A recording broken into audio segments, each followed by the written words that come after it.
who did that?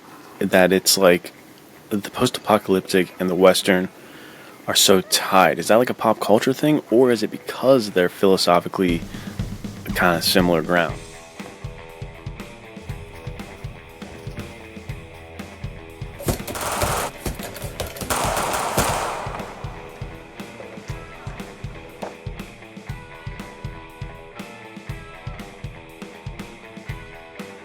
Welcome back to the Men's Adventure Fiction Podcast. Sadly, but not sadly, because I love talking with my friend Luke, this is the second attempt at a podcast today. We just had an incredibly fun time. But we are hot off of the release of the Veritas Entertainment Western Short Film Festival. Pretty cool. The Strasburg Railroad printed that out and had it sitting all over their event space, which huge shout out to them for having us hosted there. Too cool. We had our event on July 6th. We sold out all the tickets, which was really cool. And Luke had his event on the 5th, right? Yep. And Casey had one in Tampa on the 5th as well. So awesome stuff. The video is live at the Veritas YouTube. But yeah, man, so happy to be back here talking men's adventure fiction with the man. How are you doing, brother? I'm doing good. Like you said, get to do this twice in one day. I'll take it, dude. That's a technical difficulty I'm signing up for every time. But the events were fantastic. It was so cool to see everybody's team come together to make a Western short film, which is not an easy genre of short film to make. I mean, no short film is easy to make, for one. And I don't know if until you've done it, you appreciate how difficult. Like, I didn't realize how many things could go wrong until I was doing it.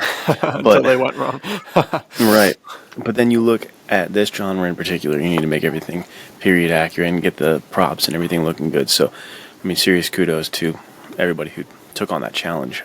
It was really great to see, and I got to meet some of the filmmakers at the event, which is definitely a huge part of the Veritas ethos, is like connecting creators with creators so that we can build and grow this thing together and continue to bridge that gap between, living between what's on the phone and what's in the big screen theaters. Yeah. We're going to fight right here in the middle for something new. Right. Like, I said this at the event. I was talking about how, like, Tom Cruise made, my wife looked it up, it's like 40 million is his baseline, but then by the time stuff is done for this Mission Impossible, he'll have made like $117 million. And it's like, that's awesome. And don't get it twisted. I wish I was making money like that. I'm not, believe it or not. No surprise there. But once you're making money like that, I feel like it's so easy to lose sight of the true, like, human element. Like, he doesn't have to worry about anything in his entire life. So, like, I love the Mission Impossible movies, don't get me wrong. We talk about it all the time. But to have all of the people making the content that we're intaking, like all of the entertainment we're taking, be so far removed from our real lives is not, like, it's not it. We want people who are just like us, just like you guys watching, just like the people who submitted. We want them to have a platform to speak from. And that's the whole point behind Veritas. That's what happened with all the Men's Adventure Fiction Maze stuff, what's happening with the Western Tales Volume 1, and the short film release is also that people can have a platform to create the entertainment that they love and are passionate about. So far, we're rip-roaring along. That's what it's all about. Heck yeah. What I really liked to see is going to bridge us into what we're talking about today, which is that some of these filmmakers, and again, go watch the full film festival. It's an hour and a half on YouTube. It's literally like The Ballad of Buster Scruggs. It's essentially just a Western anthology movie. It's so cool. Made by you guys. Too sick. Right, literally. Ballad of Buster Scruggs level feature film length project by the people for the people, which is awesome.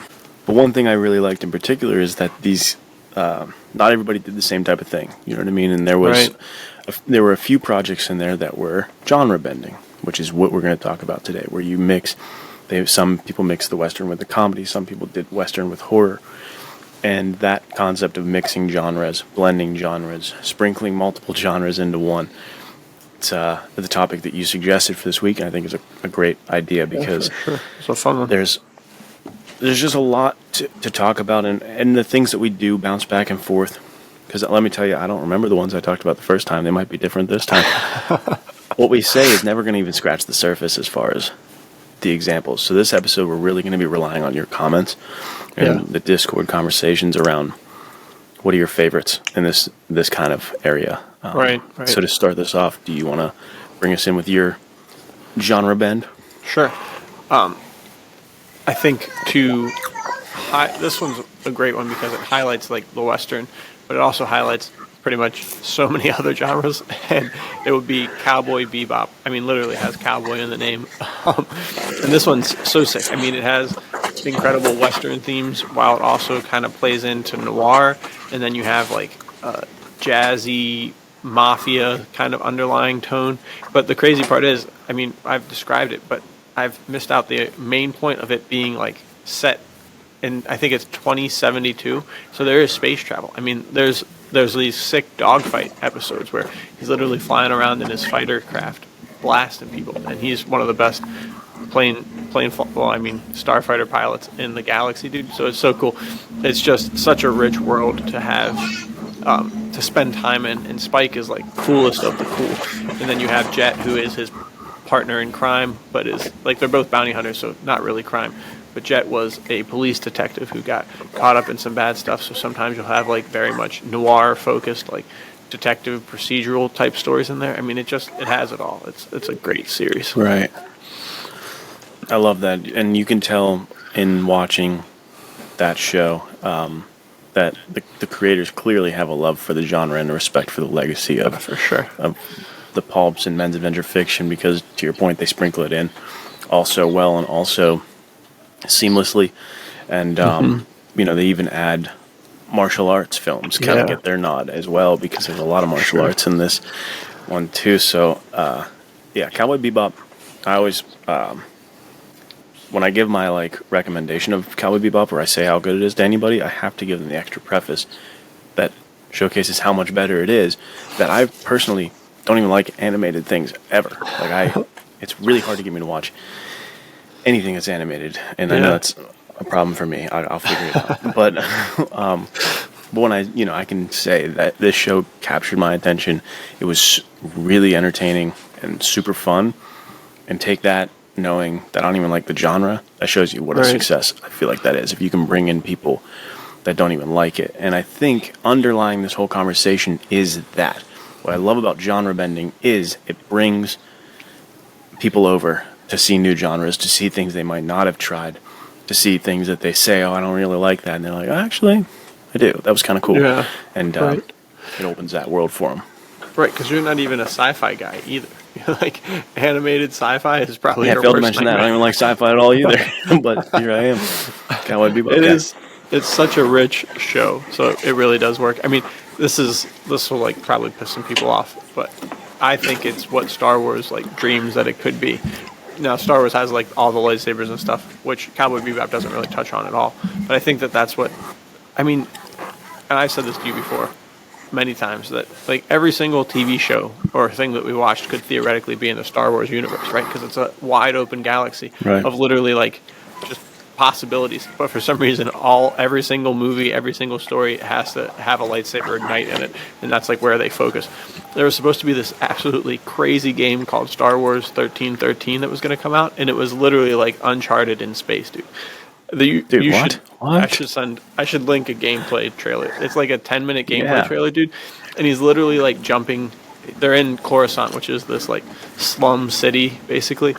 And he's doing all of this crazy parkour while having this insane shootout. And he's like a smuggler, crime guy in the Star Wars universe. Why stop? Why not give us that? They tried to shift it to a bounty hunter, like Boba Fett story. And then with The Mandalorian coming out, they canceled it.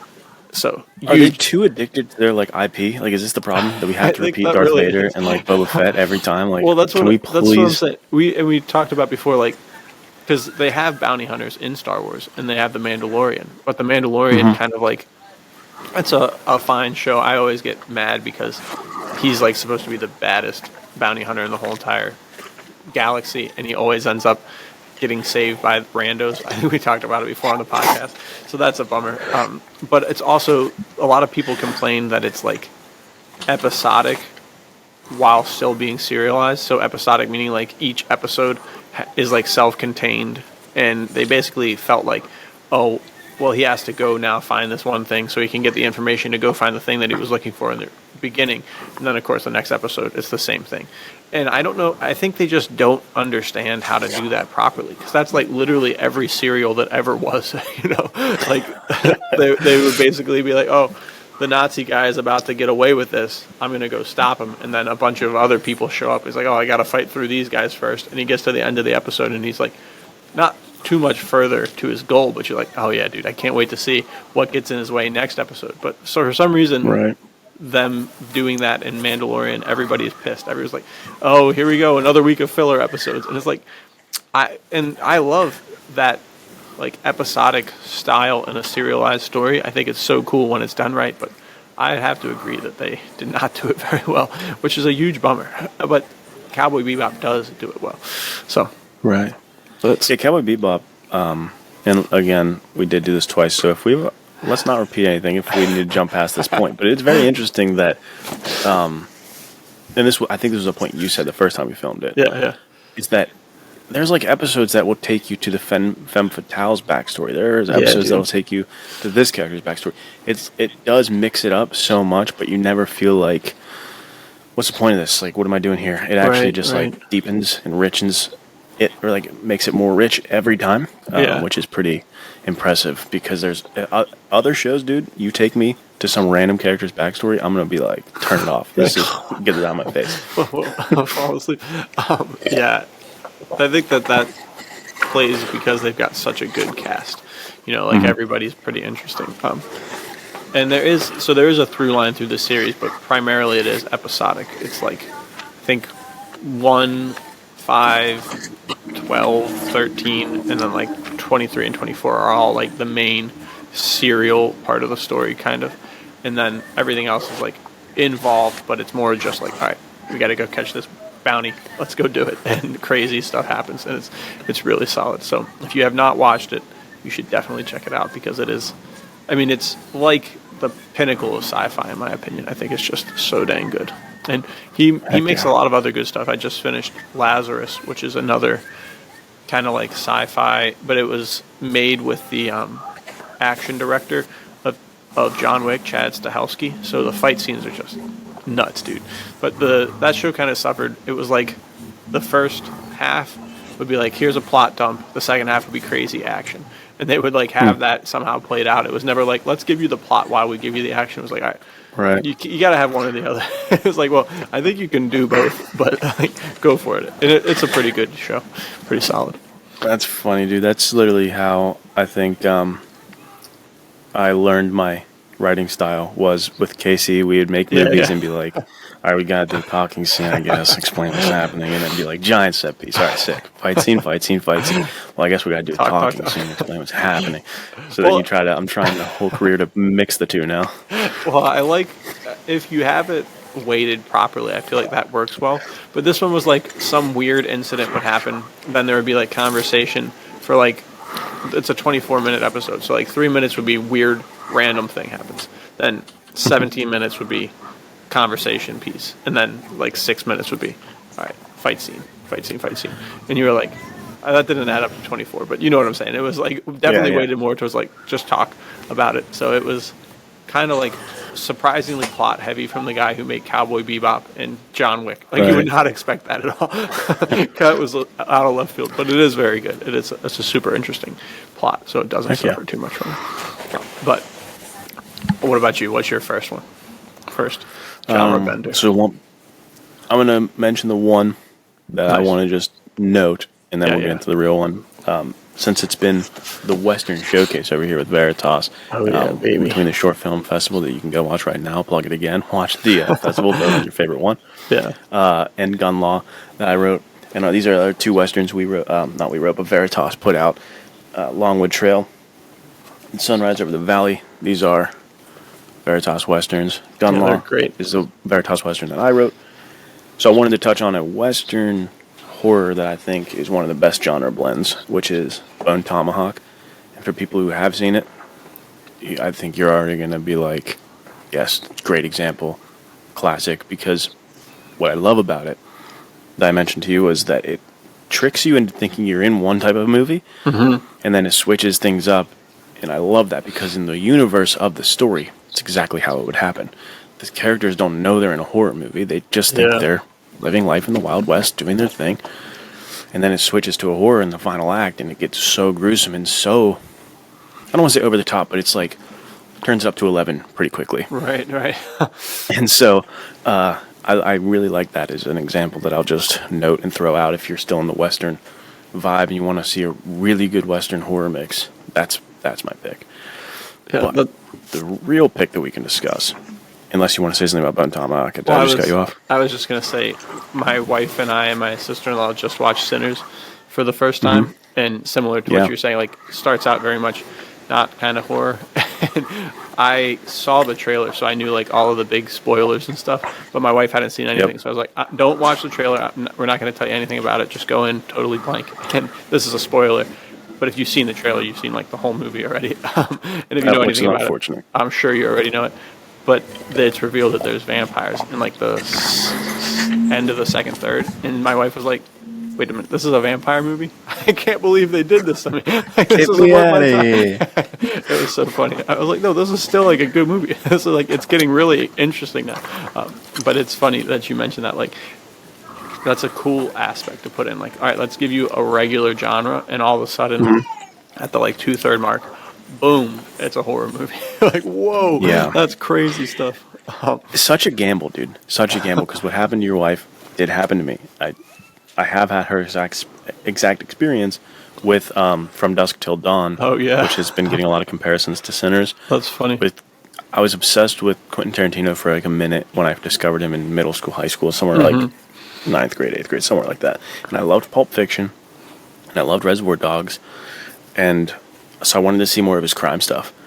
And I saw this on Netflix, like a picture of it, and it looked like George Clooney and Quentin Tarantino himself, and they were like holding pistols, and it looked like they were some kind of bank robbers or something. And I was like, oh, nice. Dude, brother bank robbers, George Clooney, Quentin Tarantino, let's go.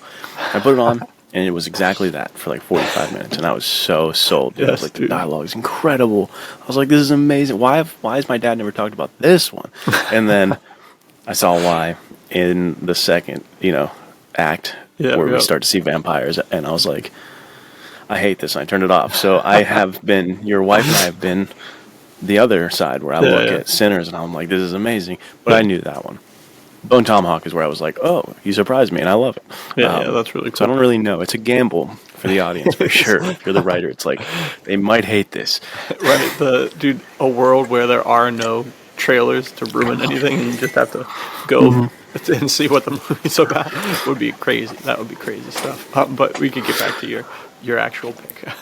Yeah, so the real pick is one that I think it teeters in both worlds, and it's hard to know what the perception of this was like when it came out, because it's so far removed from us that we all kind of know when you hear The Predator, you know what it is. That's what I'm going to be talking about, right? The Predator. But technically, if you didn't know what The Predator was, because his IP wasn't so big now, and you just went into that movie for the first time, not seeing a trailer, maybe not reading a description, you wouldn't know there's an alien involved until, like, however long, 30 minutes or so, probably 40, until he shows up. Right. And, like, that, it works so well somehow. And this is an example I've seen in my own life bridge the gap thoroughly, because my dad hates sci-fi and hates horror. Like, if you think I don't like that stuff, meet this guy. Hates it. The most closed-minded when it comes to that stuff. I'm like, Sinners, for example, there's no way I could pitch that where he'd watch it. There's just there's no scenario where he's going to watch it. But he was the one who threw Predator my way, which is this. It's like, this is an alien in a horror slasher film that's mixed with the military thriller. So I love its ability to be one of the most seamless blending of the genres ever, where I feel like fans on all sides just agree this thing is a masterpiece.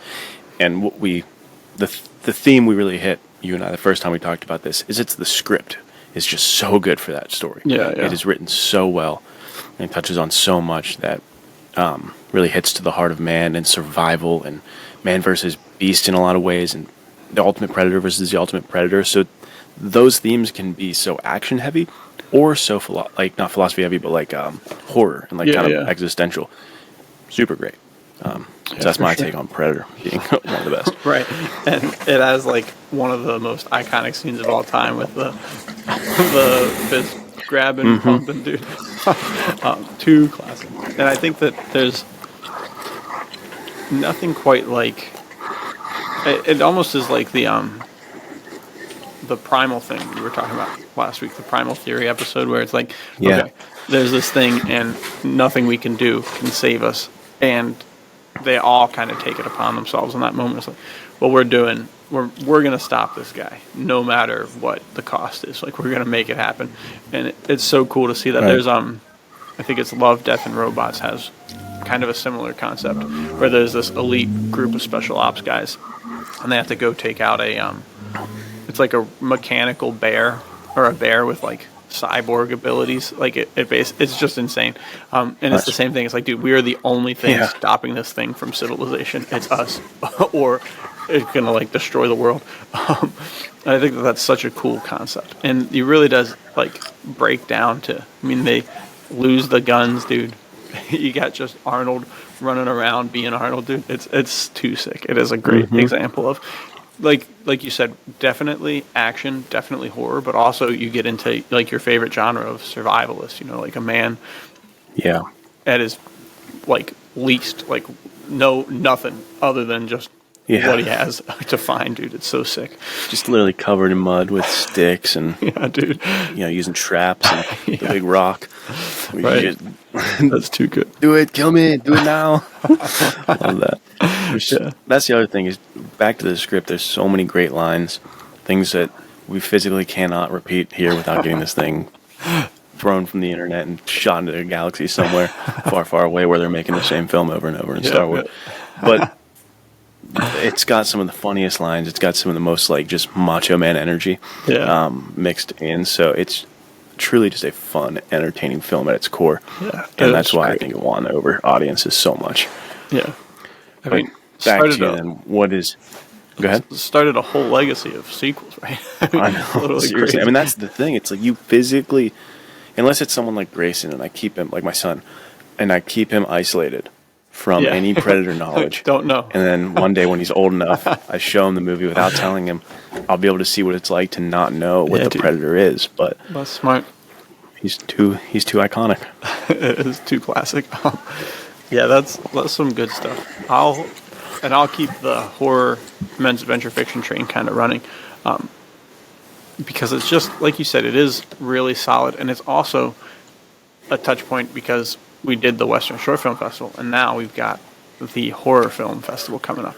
Yep. And so to think of that, The Walking Dead is one of my favorites. I remember, also similar to you, like never been a big horror guy, and it was just like literally all the rage. The first like 3 or 4 seasons, dude, everybody was talking about it. It was like, oh, I can't wait to see what's going to happen this weekend. I was like, I don't care about that crap. And then I started dating my my wife. She wasn't my wife then, obviously, but she was like, I love The Walking Dead. Like, have you ever seen it? I was like, nah, not really my thing. She's like, I think you're gonna like it. And so we watched it, and I was hooked. It is really good because Rick is like a classic men's adventure fiction archetype, and he's honestly like pretty similar to kind of like the American ethos of figuring out a good system and then coming across other systems that are really like afflicting other people and pushing them under their thumb. And Rick's like, no, dude, we have to bring civilization back, and it has to be good. Otherwise, there's like no point. Like if we're enslaving our people or freaking eating them because we're cannibals, like, that's not going to work, dude. Don't do that. Don't do that. And so this is the point, right? Like I haven't even talked about the zombies at all, because it is just an added element, like similar to what we were talking about with the last 2 with Bone Tomahawk and Sinners, and then I guess the last 3 Predator. They all kind of are like, these are human stories, but you throw in an added crazy thing that is like only going to make the human stories that much higher in stake. And that's kind of the same thing, right? Like you have civilization breaking down because of the zombie apocalypse, and now you're faced with these man-eating creatures, but really it's shown that people are like super willing to go back to anarchy and no morals at all, just like kill anybody they can. And so you have this show where you've got this guy who's like, okay, there is good in this world, and we have to pursue it, and we have to fight for it, and we may have to do like some bad things in the grand scheme to make sure that other people don't have to, and that they can maintain their goodness. And it's just a super rich show, and it was so good we got caught up to the current season, and then I literally read all of the backlog of comics in probably like 6 months. So it's the only comic series I've ever finished, which is pretty wild. Wow. I guess I finished like other ones, but only like long. I was gonna say Mercenary Sea and things like that, right? Mercenary Sea has like 6 or 8 issues, so it got canceled before it could really get rolling, which is super sad. But yeah, that's got to be one of our next episodes, though. Is like comics, the men's adventure comics. But, definitely. Yeah, I'm with you. There's something about the post-apocalyptic genre and the zombie genre that is some of the richest soil for like philosophical storytelling, and not in the hoity-toity, like annoying, stuffy way that some Oscar-winning film would do it. Right. They do it in such an action-driven manner that keeps any fan enthralled. You know what I mean? Yeah. Because it's not just trying to get you to engage in the philosophical ideas by themselves or in theory. It's like you watch it played out in such a fun landscape, and one that is kind of like a flip coin mirror image of the Wild West and the Western, for sure, but taken to this survivalist kind of more terrifying, because it's the unknown, it's the future kind of situation of what's ahead, and forging that path and asking yourself what matters, what is meaning, what do we carry forward, what needs to be left behind, what is friendship, what is loyalty. There is so much, and I've only seen season 1 and half of season 2, and I got a lot of these themes, and so I can only imagine what they get to touch on later. But like with Shane and Rick Grimes, those two's kind of play and the duality between them was some of the coolest writing in television that I'd seen, and I still think that the pilot is the best pilot I've ever seen for any show. It's super solid. I think that still holds true. It is like the best first episode ever. Yeah, it's so good. And it gets even more, towards the end they start just like really, not necessarily getting off the rails, but people have to leave the show. Not even because like they were written out to leave. It was just like, all right, well, we got to find new actors because they can't commit to this anymore, because it became going on for like 11 seasons. And that's never what you want to see. You never want to see like the story having to work around people's schedules instead of being like, all right, you never want the like, oh, we got to kill you now. Sorry, you can't play. It's like so stupid. You don't want the Yellowstone situations on your hand. Exactly, dude. Exactly. But I remember it's like either the opening of season 3 or season 4, and they've kind of like figured it out. And there's this crazy cool sequence of them. They've like manufactured crude suppressors, and they just go in and they clear a house of like 15 zombies, like lickety split, and you're like, dude, this is so sick. And then it leads right into them having to fight like crazy battles against other armies, and I mean, you just have some of the coolest fight sequences, coolest shootouts in film history. I mean, if you look up, or at least TV history, if you look up like top 20 best shootouts in TV, probably like 3 or 4 of them will be from The Walking Dead, because they really bring the heat, dude. That's pretty cool. That's awesome. Yeah, what a genre to do it. I mean, I haven't seen 28 Years Later yet. I've seen F1 again. I'm not going to see 28 Years Later today, but I'm going to the movies. My dude is committed. With my wife. I'm going with my wife, and we watched the trailers. She wanted to see Jurassic Park. It was super sold out, so not going to happen, so I win. But 28 years later, 28 days later, 28 months later, or was it 28 weeks later? Weeks, Weeks. Yeah, weeks.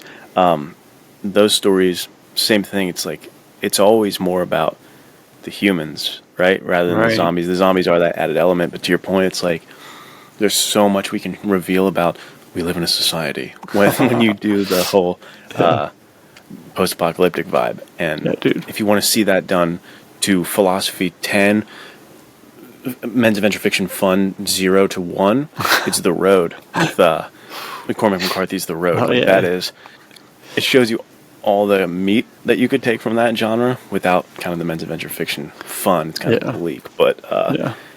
there's just so much thematically in there. That Right.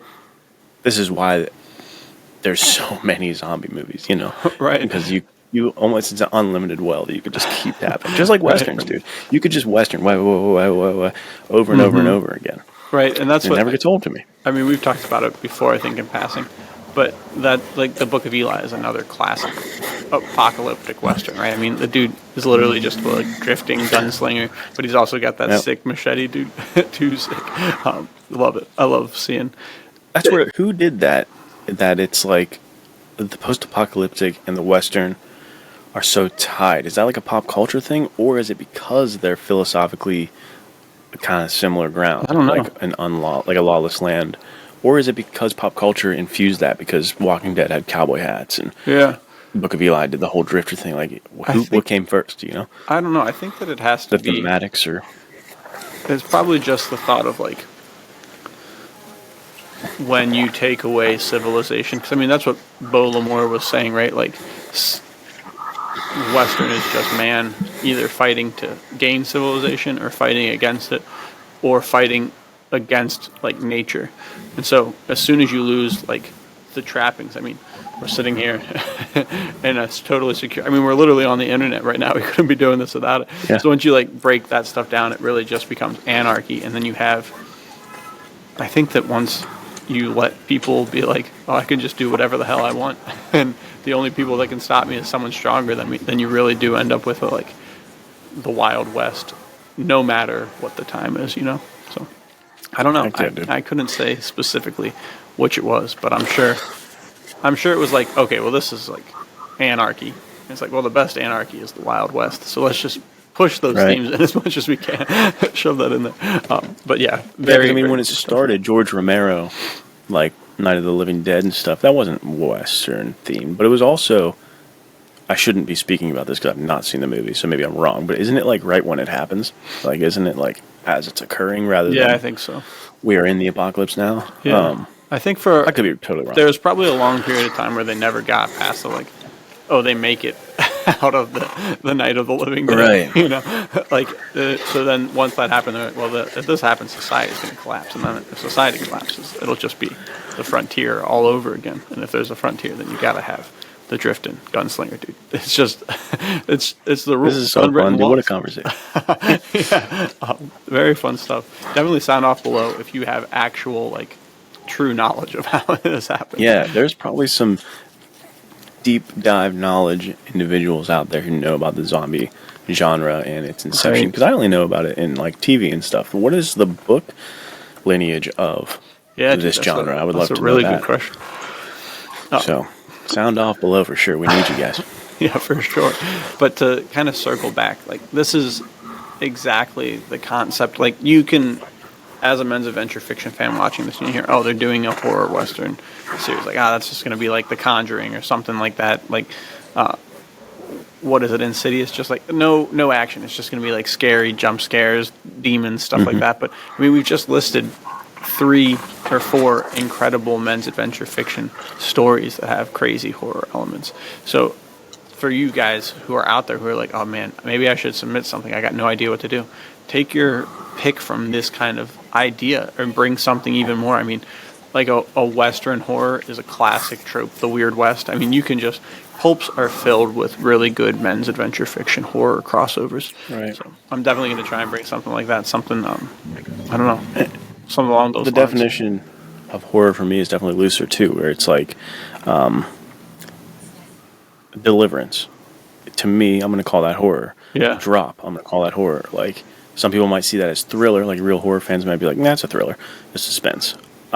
That's what I'm doing for mine, for the short film festival. I'm doing a survival thriller, kind of men's adventure fiction leaning kind of thing. Cool. And so there's a lot you can do that's outside of. Yeah.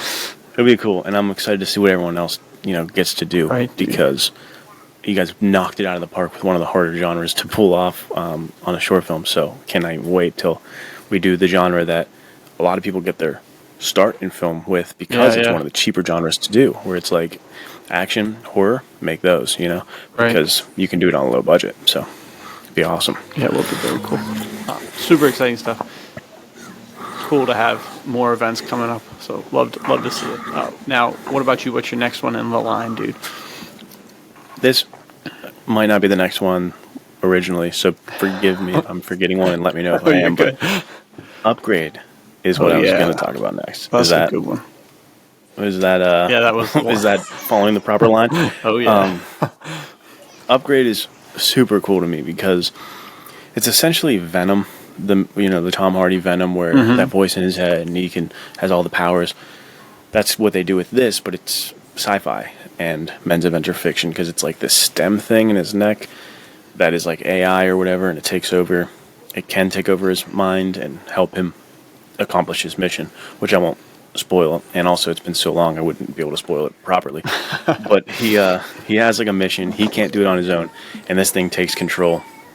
And he's got some of the coolest action scenes and fight choreography, and it keeps you so entertained with this thrilling action while being really science fiction heavy and science fiction based, which, similar to what we were saying about like zombie and post-apocalyptic fiction, is like the sci-fi world seems to love and do well with adding all these bigger ideas and these bigger concepts, these existential questions of like, what is meaning, what is happiness, what is fulfillment, and it throws all of those into Upgrade, and Upgrade becomes much more of like a thinky movie, whatever you would want to call it. It has much more like meat on its bones than I originally thought. When I saw the trailer and that sick dubstep song comes on and he's just like slashing dudes with this the butcher knife and like taking dudes out, and I was like, this is sweet. I thought it was just gonna be like a fun action movie, which it is, but it blends sci-fi and action and kind of just like a drama in a lot of ways, where this dude's wrestling with some bigger questions, and by the end you're kind of put in these, in sci-fi a lot, you're put into these like philosophical conundrums where you're like, hey, answer that for yourself. What do you think? And there's no easy answer. And it's like, I don't know. That's tough. So I would recommend Upgrade to people because it's another great blend that has me appreciating a genre that I overlook too often. Yeah, that's cool. I haven't seen it, and I know it's different for sure, but it reminds me a little of the same concept that kind of floats through like Altered Carbon, which is another kind of genre bender of noir and crime and then also ultra sci-fi, where these people are able to like essentially live forever. And they get to the point where it's like, well, if I can live forever, why would I ever do the good thing? Like, there's no consequences, essentially. And like we talked about before, it really does become like super philosophical. Like, how do I hold on to my soul when I'm just doing whatever I want to, But super cool, great action show. And I will have to check out Upgrade because that sounds really interesting. It's cool to have like crazy action blended with really thought-provoking questions of like what is this all about and how do we deal with this stuff? So very cool stuff. Yeah, not a lot to say on Upgrade. Kind of a shorter one than some of these others, but I think it's just classic. I had to bring it up because it's a really good blend. Yeah, dude. It reminds me too of, I remember I saw the new RoboCop with Joel Kinnaman in theaters, and I thought that it was like the first half of that movie, or the first third or something, when he's not RoboCop yet, was so sick. Yeah. Joel Kinnaman is the freaking man. I love that. I know. I wish he should have had a better career. I wish he was in more stuff. Yeah, exactly. And then when he became RoboCop, I felt like, I was like, what happened? Like, this is not nearly as enjoyable anymore. But that's another example of like a very similar kind of concept, I think. The original RoboCop 2 would absolutely hit those beats for people of like mixing the cop film with sci-fi and hitting you with those heavy questions. Crazy stuff, but very cool. Good stuff. Definitely sci-fi heavy, and I'll stay kind of. This is the tough one because it's like sci-fi adjacent, and it certainly is sci-fi, but it was really just to give a new and exciting place for the author to write. I'm going to go with Edgar Rice's Burroughs, John Carter of Mars, dude. Absolutely sick character. He's a Southern gentleman who just finished fighting in the Civil War, and he's riding out to like Gold Pan, I guess, in the West, and he finds this cave because he's being chased by Native Americans, and all of a sudden, dude, he like looks out and there's a star, and he gets like temporally shifted to a different universe, but it's actually our universe, but he goes to Mars, dude. And it's just so cool. And since the gravity there is different, he can jump really high, and he's really like already a great tactician and a great fighter. So you throw in like crazy swashbuckling adventures, and then they have sick laser pistols and stuff there. So he's able to use those too, and he's fighting aliens, but it's still very like there's 3 or 4 different human races on Barsoom, which is the native term for Mars, of course. And so he's got to fight all these people and find like out all these like crazy cool adventures. I mean, it's hard to think of better swashbuckling than John Carter. So much fun. Dude, truly like devastating that the Taylor Kish movie didn't take off, because that was a pretty faithful adaptation. And it was a good movie. Similar, we were just talking about this in the Discord too, similar to the Legend of Tarzan with Alexander Skarsgård. Both of them were like really good setups to continue it, like actually following the serialized adventures of those characters. But they just didn't get enough people loving it, I guess. I don't know what happened, but it's a big bummer, because they're both really good characters. Definitely a shame, because that could, like you said, I mean, you touched the surface of his origin story in that first one, but what could they have accomplished if they kept going and went to different stories? You might have had some incredible films come out of that became classics that we talked about on the level of like Predator or something.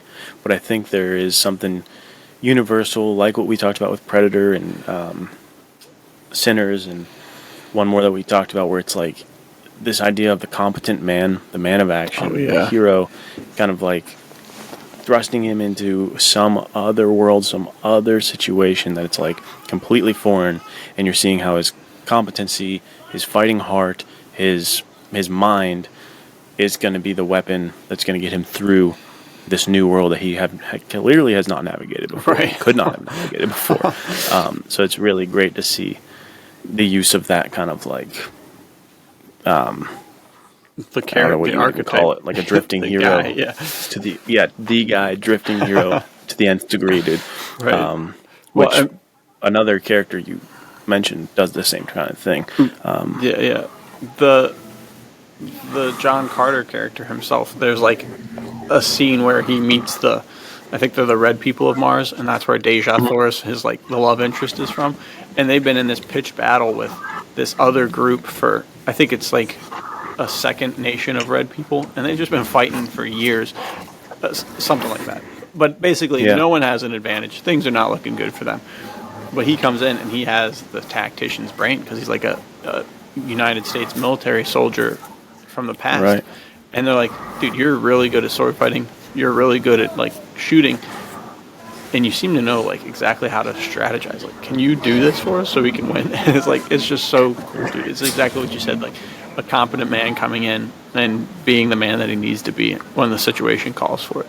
You love to see it. And then another one of my favorite characters. We're just going on a quick Edgar Rice Burroughs deep dive here. And this is another genre bender, would be the Mucker. And he is basically a 1910s just gangster with terrible grammar. Like, he speaks very poor, like, brutish English. And he's doing all sorts of crime, has no problem just smashing people and beating them the heck up. And then he gets framed for a murder. And so he goes on a ship and leaves because the heat is on. And on this ship, he meets this beautiful woman, and he's like super aggressive and rude to her at first, but then they get shipwrecked, and they're the only two that are stuck on the island together. And so they end up forming this bond, and they end up having to face these. It's crazy. They must be like, they're near Japan, I guess, because they're on this island that has like a Japanese like samurai ended up on the island and intermarried with like a race of pygmies. So they're like really short samurai warriors. It's like absolutely nuts. But there's crazy sword fights, like just some of the coolest stuff ever. And then the second one is actually like almost a modern day Western for the 1910s, 1920s. He actually ends up riding like either for or against, or both for and against Pancho Villa. It's a super crazy book. You should definitely check it out. He like literally just rides west on the train. It's so sick. It's like everything that you want from a story. It's really cool. Dude, and the author himself was a man of action, as we learned, which makes it that much cooler, that much richer, that much more authentic. I mean, it's what Jack Carr, what makes his writing so good and people love so much. Literally, so sick. Edgar Rice Burroughs is in that same camp, so definitely going to be reading some more Edgar Rice Burroughs, and I'm going to be reading more like Conan. I know that's not Edgar Rice Burroughs, but I want to read more of like that era pulp writers, because they were doing this genre bending. They were doing this, these stories that were just willing to be weird and crazy and out there, that in a way that a lot of writing today, mainstream wise, doesn't do. But thankfully, Veritas is bridging that gap, and we're being able to bring writers in like Austin Lee Turner with Lady Evil. It's like these stories that mix so many genres and do so many crazy things that wouldn't typically be picked up by like a big publisher. So I like bringing that pulp era back, and I want to go back to that pulp era. I'm in the mood to go back and read Tarzan, read Conan, read The Mucker, read all that kind of good history of the genre, Well, that's what The Mucker is, like a really good example of what 1923 could have been if it had kind of stayed true to its origins instead of trying to make it way more like true to life. So I highly recommend The Mucker for anybody who's interested in it. Really, really great series. That's awesome. But that actually... Dude, there's... Go ahead. Go ahead. I was going to say, The Mucker also reminds me of our boy Noah Redford. So check him out too, which is cool because people have said Fire in the Tall Grass has like kind of Haggard-esque qualities to it with like King Solomon Mines adjacent. But that was John Carter and all of Edgar Rice Burroughs' stuff. A lot of the John Carter stuff was written to pay homage to Haggard, but in like a new way, because he didn't want to be a perfect copycat. So that's why he sent him to Mars. But a very similar like kind of idea. Instead of it going to Africa for all the adventures, they went to a completely new planet. So it's cool to see like the link, because I know you just started your thing on Instagram about Noah Redford and his adventures in the new book and your whole writing process, which you should definitely go check out that Instagram post, because it's awesome discussion of like getting into the writer's mind. And Billy Byrne, the Mucker dude, was a professional boxer who just ends up getting caught up in adventures. So it's like, dude, this is Noah Redford is falling in a long line. Legacy. That's awesome. Badass. I got to go back to the Heritage and go check him out. But it's funny that our minds work like this, because literally what I was interrupting you as we were talking was I was going to say Giacomo Ferrantino kind of fits in the same bloodline. And like as I'm itching to read Edgar Rice Burroughs, it's like I want to reread Giacomo Ferrantino, and I want to read more Giacomo Ferrantino stories, which I believe are coming. Hopefully, are coming. Dude, I've got because he's another character that just hits to the core. The first 10,000 words on it are already written, and it is very much. I was writing, and I was like, "Man, this kind of seems like a scene from John Carter." Like, heck yeah, that's what I'm going for.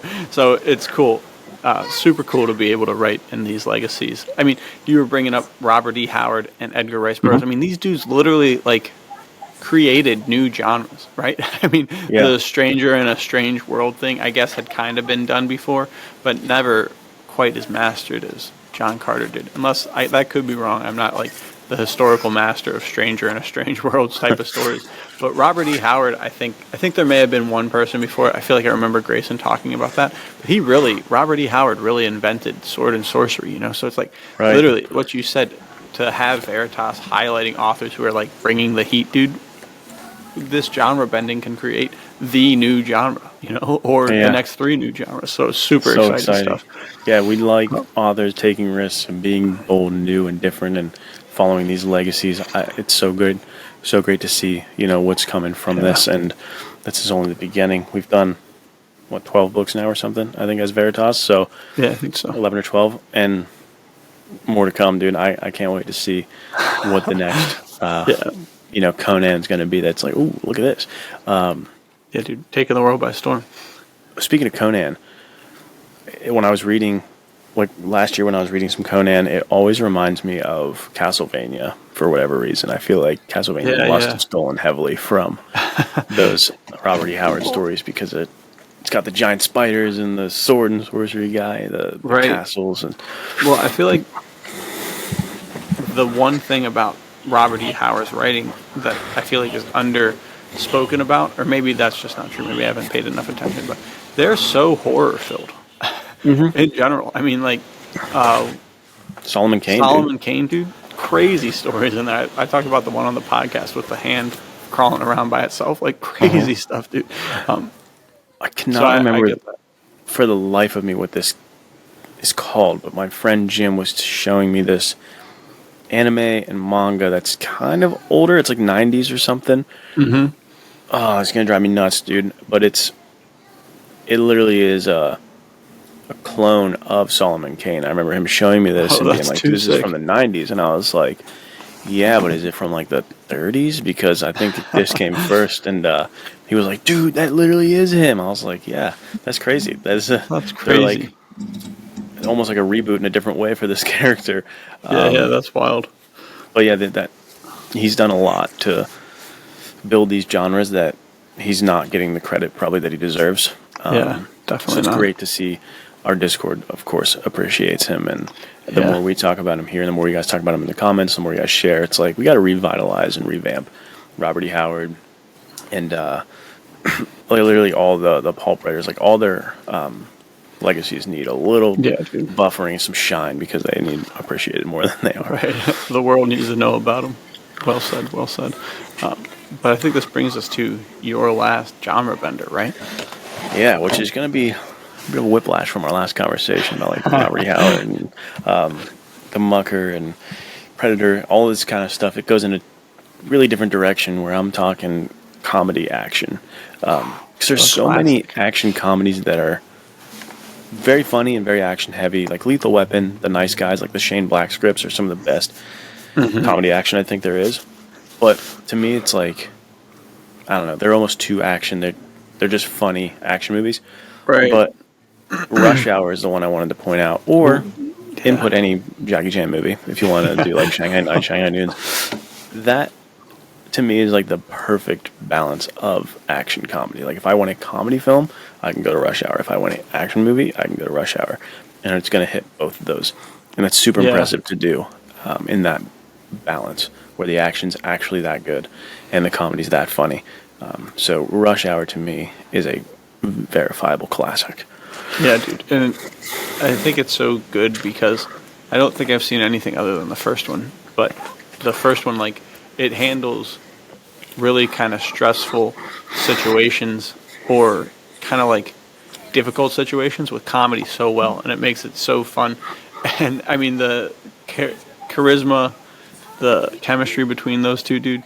Yeah, dude. Incredible stuff. Seriously, they just take it out of the park with that. And like you said, I mean, Jackie Chan's whole thing, and he deserves his own episode sooner or later. We could just do the episode talking solely about how many bones he's broken in pursuit of making films. But he's just classic at doing really crazy good stunts in such a funny way. But it like doesn't even detract from the stunts or from the fighting. You're just like, okay, this is sick. Really, really well done stuff. Super cool. Yeah, man. He has, like you said, the charisma is off the charts for him. I saw the new Karate Kid movie, and it was pretty forgettable, but he was the best part of it. Like, he's still just got comedic timing and charm, and he's just a great movie star. Like, he's great. Just like Tom Cruise, like, whatever you see him in, it's like, okay, this guy's handling it. This guy is great. Like, it's fun watching this guy. And same with Jackie Chan. And then put him there with Chris Tucker, the funniest chemistry ever. It's like that. I can't tell who I like, Chris Tucker and him or Owen Wilson and him, because both those are different flavors, but they're really so funny. Like, they're such a good. They bounce off each other so well, and a nice comedy duo, dude. It goes to like the bromance genre of like Rocky and Predator that we mentioned earlier. So it touches on that kind of men's adventure fiction angle while being a cop film, while being a a comedy. And then Shanghai Noon, Shanghai Nights, you get the Western and a comedy kind of thing. Like Blazing Saddles could probably be brought up in this conversation as well. There are a few like action comedies that I think perfectly nail the balance. Right. Similar to a very thin pool we discussed in the romance action comedies. The rom-com. Like Mr. and Mrs. Smith, Night and Day, This Means War. Like those are the trio, the trinity there of those, that genre. But action comedy also few and far between, and on that level. Right. And we were talking about this a little earlier in the week. It was just like comedy is so hard to do because as the writer, you have to know what makes everybody laugh instead of just kind of like, this makes all of the people I know laugh. You got to like reach out there and just know people. So it's really cool to see that done well with the action and the fight sequences and everything. It's just, it can really sing. Or you can get some like super goofy stuff that's like, I don't know who this was marketed for. Like, right. I can't think of anything off the top of my head because I don't usually, you know, when you see them. Yeah, I know there's one really bad example of like a misfire in Hit. Was it called Hit and? No, it wasn't called Hit and Run.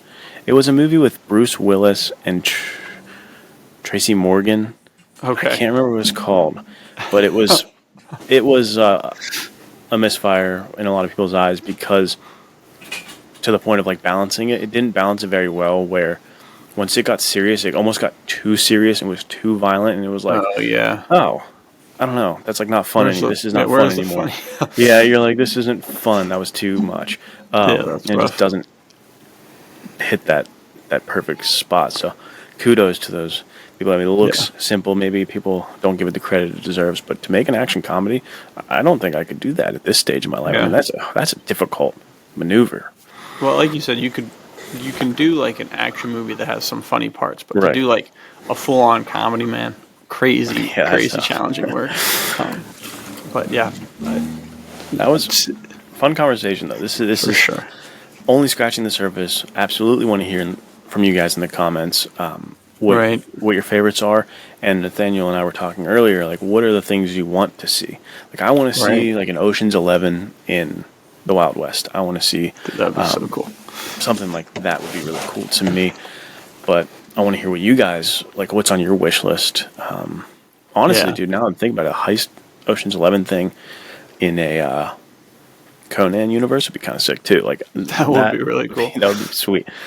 Which definitely not quite Conan universe, but the Dungeons and Dragons movie with Chris Pine was kind of like that. Yeah, it was fun.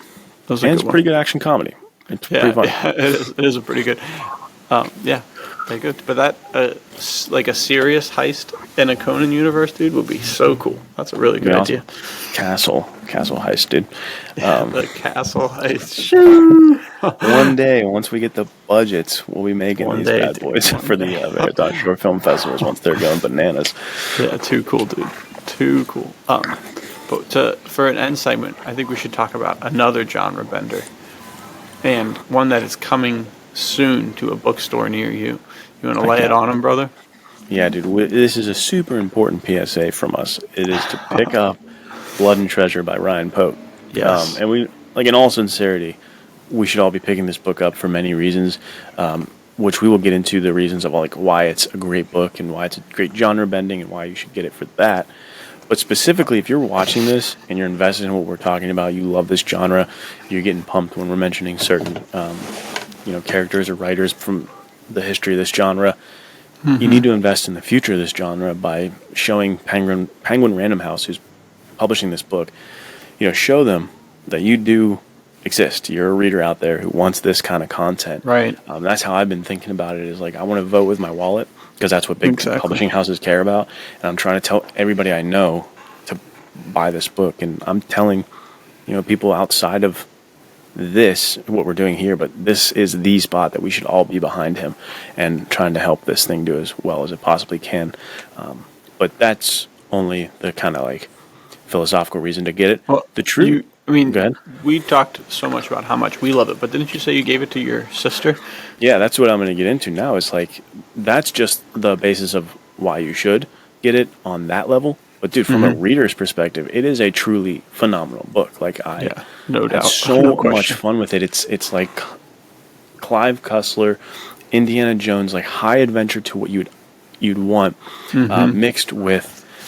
It feels weird to say science fiction because it's so based in fact. It's more like science fact, I think is how you call it, Nathaniel. It's like this is science fact meets high adventure, and it's I don't know, man. It is gripping from end to end, and it's so universally enjoyable that my sister, who does not read the genre at all, and kind of like scoffs and laughs at the stuff I write, and gives me a hard time about it, like adventure stuff, not her thing. But it's that good that she read it in like I think she said 2 days, and then she was saying how she like cried at certain points because she was that invested in certain characters and things like that. It shows you what a good writer Ryan Pote is. That like I think women are gonna love this book as much as men. Like this is a just all in all objectively very good, well told story. And for sure. It's no mystery why. I mean, the guy has written and written and rewritten and written and written and rewritten and written to the point where he knows what he's doing, and this might be his first book that we're seeing. It's certainly not the first thing he wrote. He's been a student of this thing for a long time, and he's been a fan of it for even longer. Yeah, I mean, and it's so clear. He does like what the Indiana Jones movies would do with like crazy things that happen. It's like, wow, that can't be real. But then he grounds it in some incredible reality that is like so factually based that you just are like, oh my gosh, this could be real stuff here. Like this is really cool.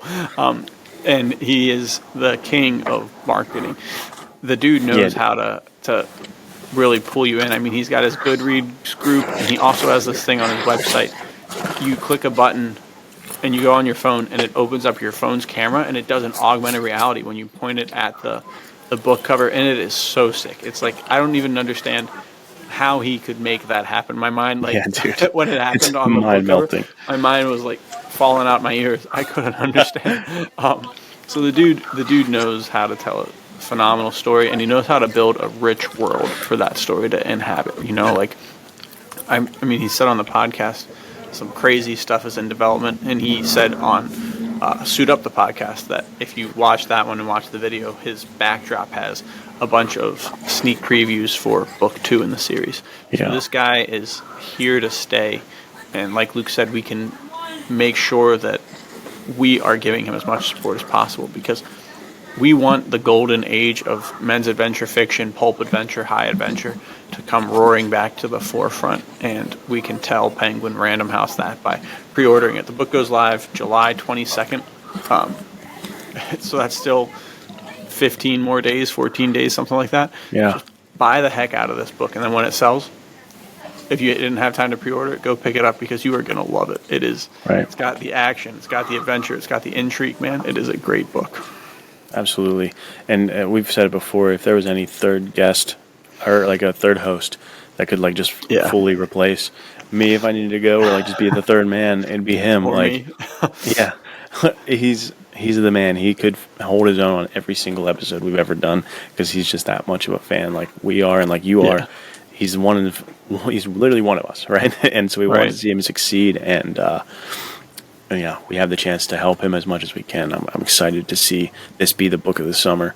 I'm excited to see him succeed, because I think it was, I don't know if he wants his full name revealed, but Don in the Discord brought up how we shouldn't wish for like big publishing to fail or indie to fail or vice versa. Like, it is good for men's adventure fiction if the biggest publishing house in Penguin Random House has a successful men's adventure fiction book. That does not hurt Veritas, that does not hurt us, that doesn't hurt indie, that helps the genre as a whole come back to where it needs to be. And imagine if Penguin Random House was like, you know what? Let's make more like Doc Savage and more Clive Cussler-esque books. Let's make more men's adventure fiction. People seem to be liking it. It seems to be coming back. And then boom, you go into Barnes & Noble and you don't have to like resort to old paperbacks in the used bookstores anymore. Like, you're seeing new hardcover men's adventure fiction books. Dude, that's what we want. Dude, It's right here, man. We're right at the cusp of it coming back, and it's super exciting. So we can make it happen, dude. We just gotta band together, dude. And I mean, it's like they say, a rising tide raises all ships. So we'll just hold on tight, and can't wait for July 22nd to see what Ryan Pote does. It's gonna be nuts, dude. So buckle up. It's gonna be a fun one. Great way to end July. Who's getting that book? And I hope you guys do, and I hope you guys love it. He's in the Discord, so if you want to tell him how much you dug it once you read it, hit him up in the Discord. Hop in there. And join his Goodreads, and definitely, as soon as you get that book, man, pull up that camera through his website. Is the coolest thing you're gonna see. Too sick. Well, that's another hour of Men's Adventure Fiction down, sir, with you, my friend. It was a blast. Crazy enough, dude. Next week, 52 weeks. Episode 52 goes live next week. So we got some big stuff planned. You guys are going to have your minds blown yet again. Good stuff coming. So thank you so much for being with us for 51 weeks. Absolutely crazy stuff. Thank you, dude, for another day of getting to talk Men's Adventure Fiction. Love it. Thank you, dude. 2 times. Right, 2 times in one day, baby. We're living the dream. Oh, yeah. Well, fellas, we'll see you next time. See you next time.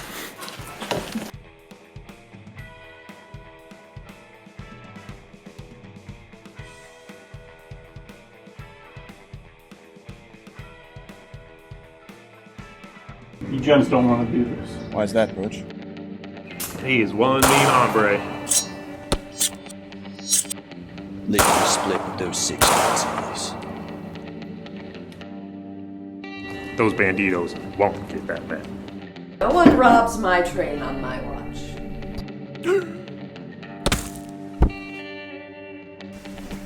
Take this. Find this.